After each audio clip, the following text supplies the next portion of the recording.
You think you're smart. You think you can read people.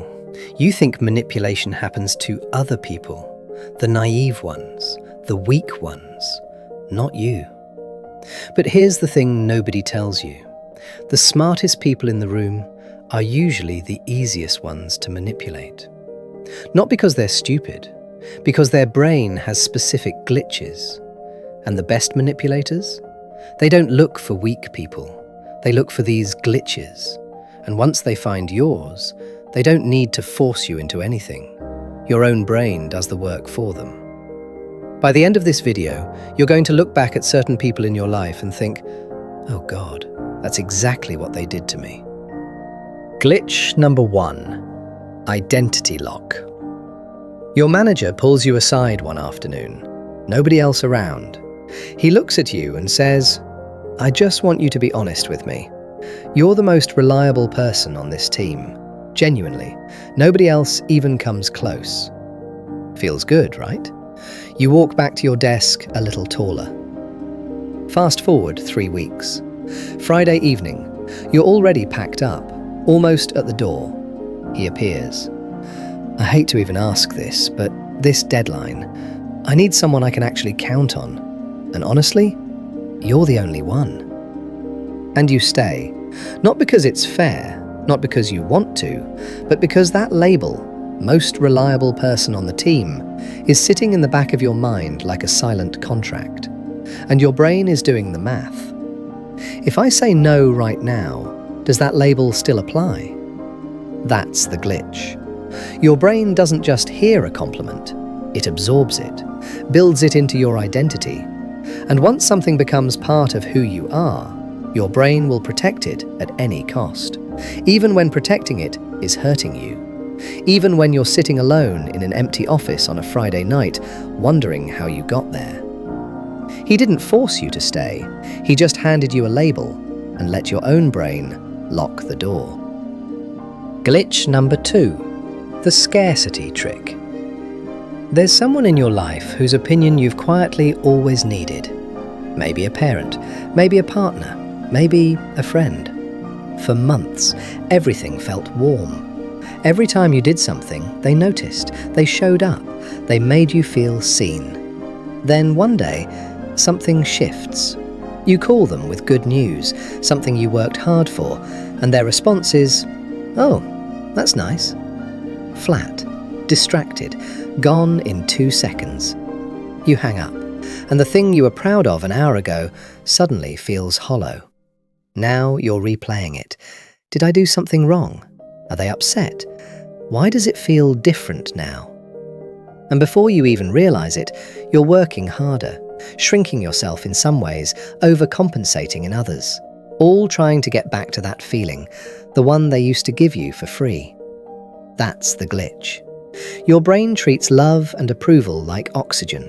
When it's always there, you don't notice it. The second it becomes scarce, your brain panics. And a panicking brain will do almost anything to get that resource back. A manipulator doesn't need to take everything away, they just give you a little less. Just enough to keep you chasing.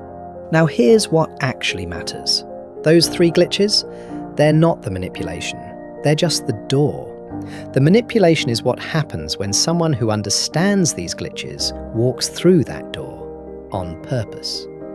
Nobody announces it. They don't show up looking like a villain. They show up looking like a friend, a mentor, a partner, a manager who believes in you. And they use specific techniques that look completely normal, techniques that happen every single day, techniques most people never recognize until it's too late. Let me show you exactly what they look like. Technique number 1. The silent debt. You're going through a rough patch. Car broke down. Money is tight. You haven't told many people. Your old friend, someone you've known for years, finds out somehow. Without you even asking, he transfers $500 to your account. Don't even mention it. That's what brothers are for.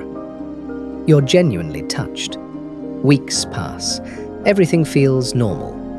Then one evening he calls. Hey, I need a small favor. Just a signature on a document. Legal formality, nothing serious. Something in your stomach feels off. You read the document. It's not nothing. But your hand is already reaching for the pen. Because that $500 is running in the background of your mind like a tab that was never closed. Here's the truth.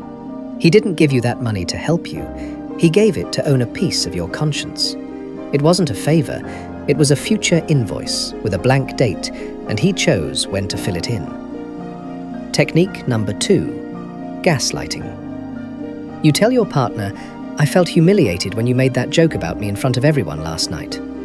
They look at you, completely calm, almost confused. "What joke? I was literally defending you. People were saying stuff and I stood up for you. I think you've been really stressed lately. It's affecting how you're seeing things." You go quiet. You remember it differently. You were there. You felt it in your chest. But their calmness, that unbothered, caring tone, starts making you question your own memory. Was I misreading it? Have I been stressed? Am I making this into something it isn't? 5 minutes later, you're the one apologizing. You're the one who leaves the room feeling like the problem. They didn't just deny what happened. They made your reaction the issue. They didn't change what was true. They made you doubt that you could tell the difference. And next time something happens, you'll hesitate before trusting yourself. That hesitation? That's exactly what they were building toward. Technique number 3, the backhanded compliment. You post something, a new haircut, a small win, anything. Your friend comments, "Wow, okay, didn't know you had it in you, lol." You laugh it off, but it sits weird. Next time something good happens to you, you hesitate before telling her. Not because she said anything that bad, just enough to make you doubt if she's actually happy for you, or quietly annoyed that you're doing well. So you start shrinking your wins around her, mentioning things less, downplaying things more. That's the technique. She didn't tell you to stop sharing, she just made sharing cost something. A little sting wrapped in a joke, so you can't even call it out without sounding dramatic.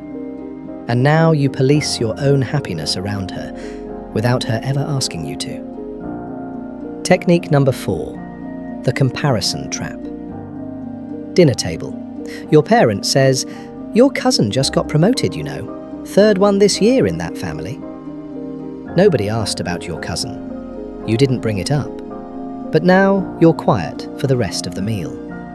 You go home and open your laptop, update your resume at 11 p.m. for no real reason. You weren't unhappy with your life an hour ago.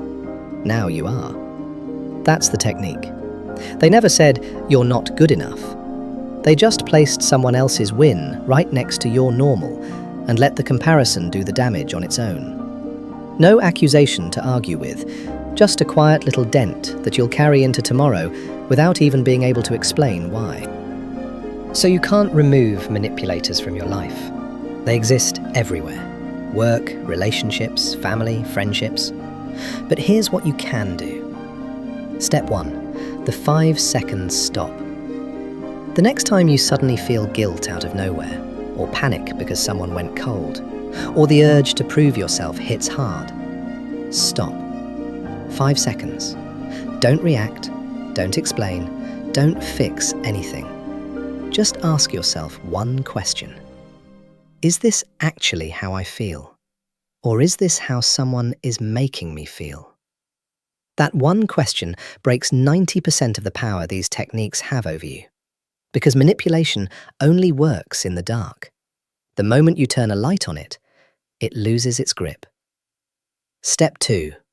Don't defend labels.